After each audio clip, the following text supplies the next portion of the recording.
Alright, so from my previous video, I was going to install Pi-Star. The Raspberry Pi 5 did not like Pi-Star, but it does like the WPSD. So if you're not familiar with that, that's another firmware that, another software or operating system that you can use with your hotspot.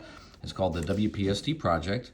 Here's their website, w0chp.radio/WPSD. You can go in there and download that, and once you do that, boot up your hotspot, and in your browser you can just put in WPSD, and here it is. I'm not going to put in my configurations because I'm making this video for YouTube, but you can see that the menus are right there, and you can actually view all of the settings. Here is all the different modes: D-Star, YSF, M17, DMR, P25, NXDN, POX-AG. You can also cross mode. There's all the different, let's see here, all the different displays that you can select. It's got little drop-down menus on here.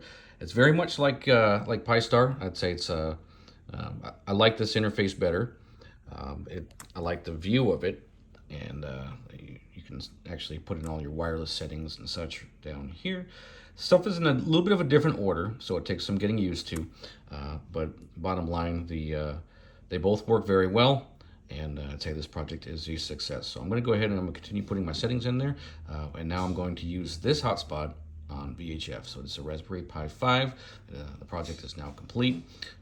Once I put my settings in there, I will connect it to the TGIF network, and I will use this with a VHF mobile radio.